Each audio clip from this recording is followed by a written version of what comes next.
Back to Godhead. Prabhupada's books. The Deliverance of Ajamila. Back to Godhead, January 1976. A story from Srimad Bhagavatam.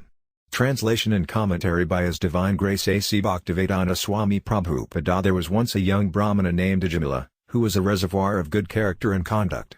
He was mild and gentle, always truthful, well-versed in the Vedic scriptures, and very pure. One day, on the request of his father, Ajamila went to the forest to collect fruit, flowers and grasses. On the way home, he came upon a very lusty low-class man embracing and kissing a prostitute. Both of them were drunk, and the man was smiling, singing and enjoying himself without shame. The prostitute's eyes were rolling in intoxication, and her dress had become loose.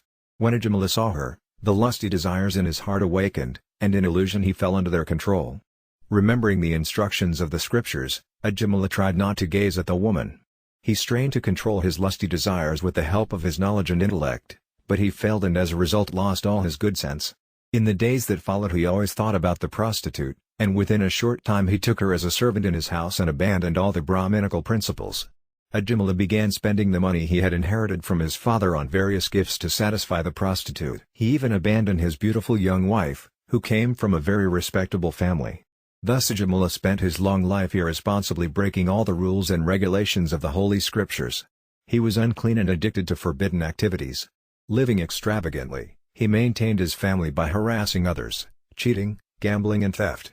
Over the 88 years of Ajamila's life, he fathered 10 sons by the prostitute. Ajamila's youngest son, a baby named Narayana, was naturally very dear to both his father and mother. The child's broken language and awkward movements greatly endeared him to old Ajamila, who always took care of him and enjoyed his activities. Narayana is a name for God, and thus unintentionally the old man was always chanting the holy name of the Lord. Although he was referring to his son and not the original Narayana, Ajamila was becoming purified because the holy name of Narayana is very powerful. Always taking care of his son and calling his name, Ajamila was not aware that his own life was now exhausted. As the time of death approached for the foolish Ajamila, he began thinking exclusively of his son Narayana.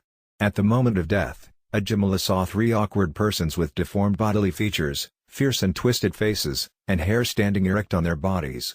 They were the Yamadutas, the servants of Yamaraja, the Lord of Death, and they had come to take Ajamila away to their master's abode. When Ajamila saw them, he became extremely bewildered, and because of his attachment to his child, who was playing a short distance away, he loudly and tearfully called the child's name, Narayana. As the Visnyadutas arrived, the Yamadutas were snatching the soul from the body of the dying Ajamila. With resounding voices, the messengers of Lord Vishnu ordered them to stop, and thus saved Ajamila from death. Immediately the Visnyadutas, the servants of the Supreme Lord Vishnu, Narayana, arrived on the spot. They had heard the holy name of their master from the mouth of the dying Ajamila, who had chanted without offense because he had chanted in complete anxiety. As the Visnyadutas arrived, the Yamadutas were snatching the soul from the body of the dying Ajamila. With resounding voices, the messengers of Lord Vishnu ordered them to stop and thus saved Ajamila from death. Although the servants of Yamaraja have jurisdiction over all sinful living beings, the messengers of Vishnu are capable of punishing even Yamaraja himself if he wrongs a devotee of Vishnu, the Supreme Lord. When the Yamadutas were thus forbidden from carrying out their mission, they exclaimed, "Who are you, sirs, that you dare challenge the jurisdiction of Yamaraja? Whose servants are you, where have you come from, and why are you forbidding us to touch Ajamila? You may know that this man Ajamila did not undergo atonement for his sins. Because of his sinful life, we must take him to the court of Yamaraja for punishment. According to the extent of his sinful acts, he will be punished and thus purified." The Visnyadutas replied, "Ajamila has already atoned not only for sins performed in one life but for those performed in millions of lives, for in a helpless condition he chanted the holy name of Narayana. Although he was calling his son's name, he nevertheless uttered the 4 syllables Narayana.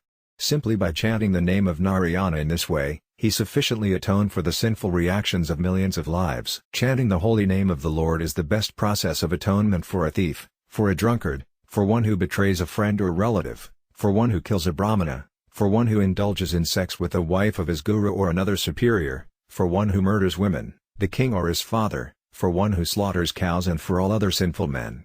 Simply by chanting the holy name of the Lord, such sinful persons can attract his attention. At the time of death, Ajamila helplessly and very loudly chanted the holy name of the Lord. That chanting alone has already freed him from the reactions of all sinful life. Therefore, O servants of Yamaraja, do not try to take him to your master for punishment. One who chants the holy name is immediately freed from the reactions of unlimited sins, even if he chants indirectly to indicate something else, jokingly, for musical entertainment, or even neglectfully. This is accepted by all the learned scholars of the scriptures. If one chants the holy name of Hari and then dies because of an accidental misfortune, one is immediately absolved from having to enter hellish life, even though he is sinful. Although one may neutralize the reactions of sinful life through austerity, charity, vows and other such methods, these pious activities cannot uproot the material desires in one's heart. However, if one serves the personality of Godhead, he is immediately freed from all such contaminations. If a person unaware of the effective potency of a certain medicine takes that medicine, it will act even without his knowledge because the medicine's potency does not depend on the patient's understanding. Similarly, even though one does not know the value of chanting the holy name of the Lord, if one chants knowingly or unknowingly, the chanting will be very effective. The Visnadutas released the Brahmana Ajamila from the bondage of the Yamadutas and thus saved him from death. Ajamila, now free from fear, came to his senses and immediately offered respects to the Visnadutas by bowing his head at their feet. He was extremely pleased by their presence, for they had saved him from the Yamadutas.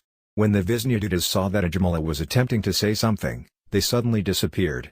Having heard the discourse between the Yamadutas and the Visnadutas, Ajamila could now understand the transcendental religious principles concerning the relationship between the living being and the Supreme Personality of Godhead.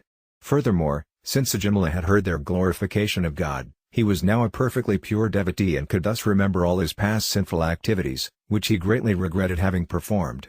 "I am such a sinful person," he said. "But now since I have this opportunity, I must completely control my mind, life and senses and always engage in devotional service so that I may not again fall into the deep darkness and ignorance of material life. Because I identified myself with my body, I was subjected to desires for sense gratification and thus performed many pious and impious acts. That was my material bondage. But now I shall disentangle myself from that bondage. Being a most fallen soul, I was victimized by illusions and was like a dancing dog led around by a woman's hand. Now I shall give up these lusty desires and free myself from these illusions. I shall become a merciful, well-wishing friend to all living entities and always absorb myself in Krishna consciousness." Because of a moment's association with devotees of the Supreme Lord, Ajamila was able to detach himself with determination from the material conception of life. Freed from all material attraction, he immediately started for the city of Hardwar on the Ganges River. In Hardwar, Ajamila stayed at a Vishnu temple, where he executed bhakti yoga, the process of devotional service. He controlled his senses and fully applied his mind in the service of the Lord. When his intelligence and mind were fixed on the form of the Lord, Ajamila once again saw before him the four celestial messengers of Vishnu. Recognizing them as the ones he had seen previously, he offered his respects by bowing down before them. The Visnadutas had gone away for some time to allow Ajamila to become firmly fixed in meditation on the Lord. Now that his devotion had matured, they returned to take him back to the spiritual world. Upon seeing the Visnadutas, Ajamila gave up his material body and regained his original spiritual body, which was just suitable for an associate of the Lord. This is the result of perfection in Krishna consciousness. After giving up the material body, one is immediately transferred to the spiritual world and one's original spiritual body to become an associate of the Supreme Personality of Godhead. Accompanied by the Visnadutas, Ajamila then boarded a golden airplane that took him through the airways, directly to the abode of the Supreme Lord Vishnu, the husband of the goddess of fortune. Although he had been destined to be carried away to hell by the Yamadutas, Ajamila was saved by the Visnadutas and was able to go back home, back to Godhead, because he chanted the holy name of the Lord at the time of his death. Therefore, if a person faithfully and inoffensively chants the holy name of the Lord, who can doubt that he will return to Godhead? At the time of death one is certainly bewildered because his bodily functions are in disorder.